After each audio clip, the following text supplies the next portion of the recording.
Alors, une petite vidéo, hein, juste pour essayer de vous aider à démêler les choses principales de ce cours. Donc on commence avec le grand 1, le titre est tout écrit hein, quasiment, donc il y a juste à compléter le peu de choses qui manquent, mais surtout à bien comprendre ce qui est important. Donc déjà, qu'est-ce qu'un nombre premier? D'où la définition. Donc P, déjà c'est un entier naturel, et P est un nombre premier s'il admet exactement 2 diviseurs dans l'ensemble des entiers naturels.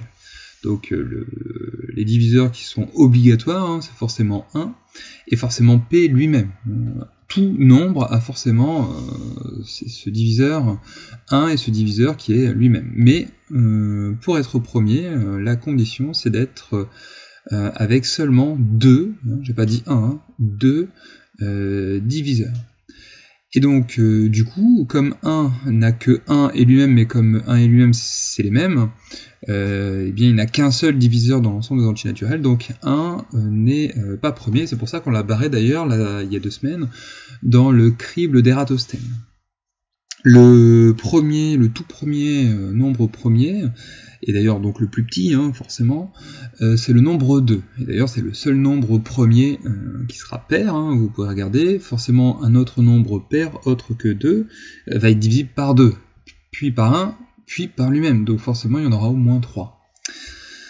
Et donc une petite liste, alors ça serait bien de les connaître, je vais pas dire par cœur, hein, mais d'être capable d'en déterminer une certaine liste, et tant qu'à faire les premiers assez rapidement, puisqu'on en aura besoin dans quelques exercices, de faire quelques tests hein, avec les propriétés qu'on va obtenir, et donc plus on connaît de choses, plus c'est simple pour pouvoir faire les exercices. Donc, et puis vous pouvez le compléter aussi avec le crible d'Ératosthène que l'on a fait il y a 2 semaines. Vous en aurez donc un petit peu plus, jusqu'à 100 déjà. Vous pouvez les mettre d'ailleurs. Donc ici j'en ai mis quelques-uns, 2, 3, 5, 7, 11, 13, 17, 19, 23, etc. etc. Alors, donc déjà, en théorème, la première propriété qui va être importante, pour n'importe quel nombre entier naturel strictement supérieur à 1, donc ici supérieur ou égal à 2, et bien ce nombre va forcément admettre un diviseur qui sera un nombre premier. Donc déjà c'est assez particulier. Alors la démonstration va se faire par récurrence, une récurrence un peu spéciale, mais donc voici la propriété. Donc la propriété Pn, donc ça dépend de l'entier n, c'est tout nombre k inférieur ou égal à n admet un diviseur premier avec k supérieur ou égal à 2, donc pour les nombres premiers hein, évidemment, puisque là-dedans c'est k qui est premier, qui va admettre un diviseur premier, pardon, et l'entier n démarre à 2. Donc au final, hein, on peut ici préciser tout nombre k compris entre 2 et n admet un diviseur premier. Et donc, eh bien, on va faire l'initialisation. Donc ça fait partie du crible d'Ératosthène. Hein. Lorsqu'on commence avec n égale à 2, eh bien évidemment 2 admet un diviseur premier qui est en fait lui-même. Et c'est pour ça qu'on a accepté ici le cas inférieur ou égal. Puis la phrase pour l'hérédité, donc on suppose que Pn est vrai pour un certain entier naturel n supérieur ou égal à 2, qui va être fixé, quelconque mais fixé, et puis on va montrer que Pn plus 1 est vrai. Donc si pour l'entier n c'est vrai, eh bien tout nombre compris entre 2 et n admet un diviseur premier, hein. Ça c'est la propriété. Et ça va être très important hein, d'avoir cette façon de faire, sinon on va être bloqué.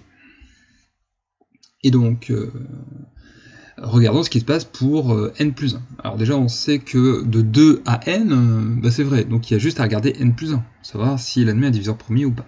Alors, deux possibilités, soit le nombre n plus 1 est un nombre premier, soit il ne l'est pas.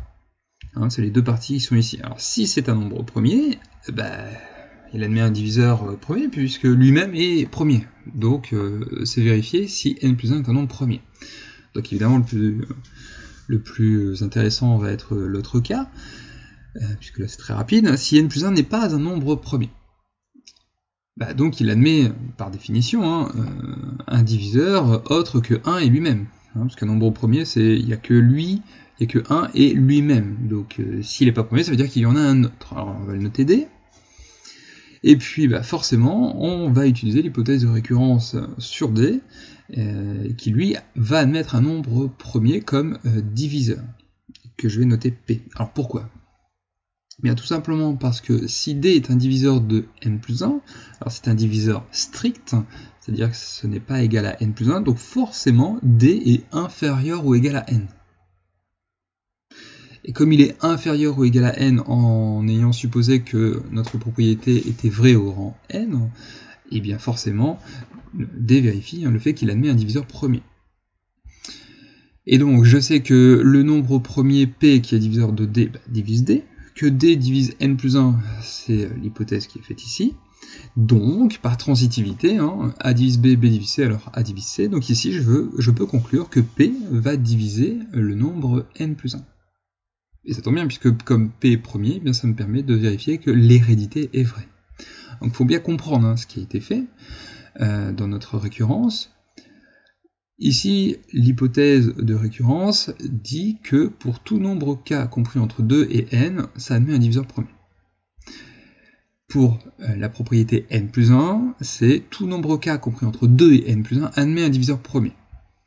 Alors, il faut bien comprendre qu'on est obligé d'avoir ces inégalités-là, puisque forcément on va supposer qu'il existe un diviseur du nombre suivant, donc D, et D on ne le connaît pas. Il est plus petit, mais quoi exactement, je ne peux pas trouver sa valeur. Je sais juste qu'il est plus petit. Donc, l'hypothèse est assez forte, il faut que tous les nombres plus petits, ça marche. Et donc, pour n plus 1, c'est pareil. Mais ça marche déjà pour ceux qui sont plus petits que n. Donc, l'hérédité, c'est comme jusqu'à présent, il suffit juste d'en vérifier que 1 de plus, ça marche, le cas n plus 1, puisque les autres sont déjà vrais par hypothèse de récurrence. Donc l'hérédité, c'est vrai, l'initialisation à n égale à 2, c'est vrai, donc la propriété est vraie pour tout entier n supérieur ou égal à 2. Donc ça va être important, puisque on saura, pour n'importe quel nombre, même très très grand, il y aura un diviseur premier. On ne saura pas le déterminer, et plus le nombre de départ n est super grand, donc plusieurs centaines, voire milliers de chiffres, et bien pour déterminer un diviseur premier, ça devient très compliqué, et ça prend des années,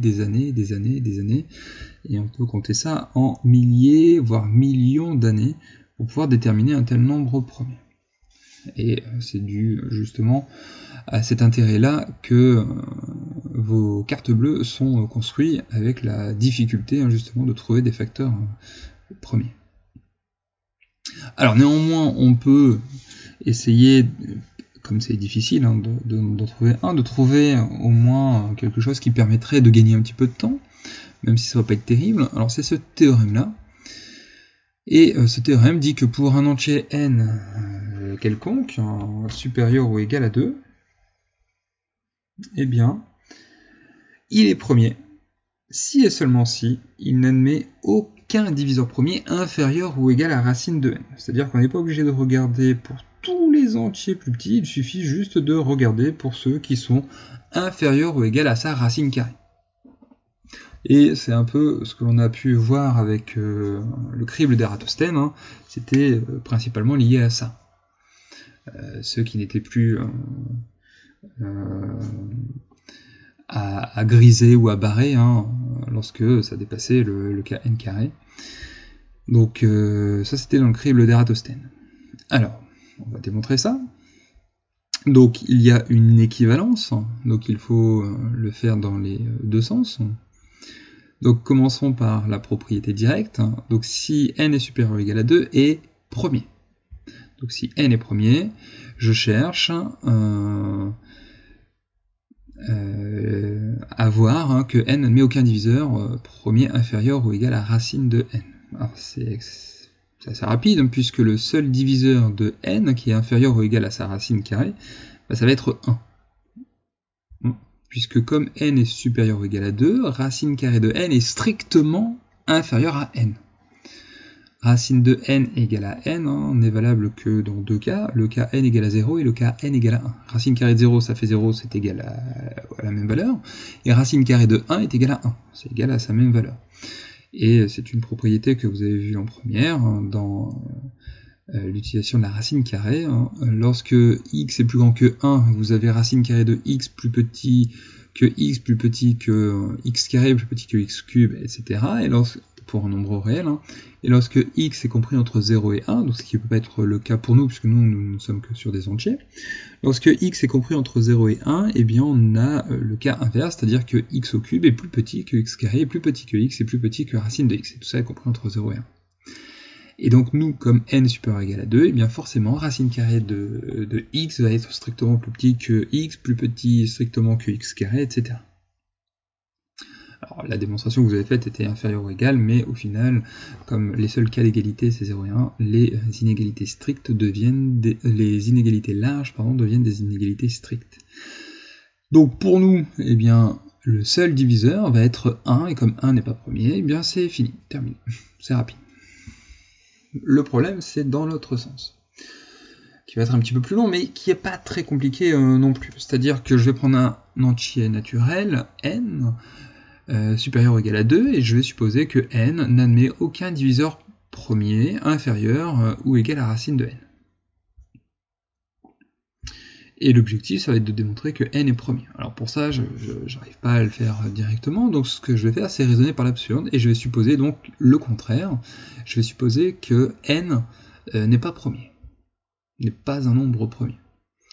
Donc du coup, si je regarde l'ensemble de ces diviseurs, autres que 1 et n, bien forcément il y en a, hein, et c'est non vide. Et comme c'est une partie de l'ensemble des entiers naturels, eh bien je vais prendre le plus petit. Et ce plus petit, je vais le noter p.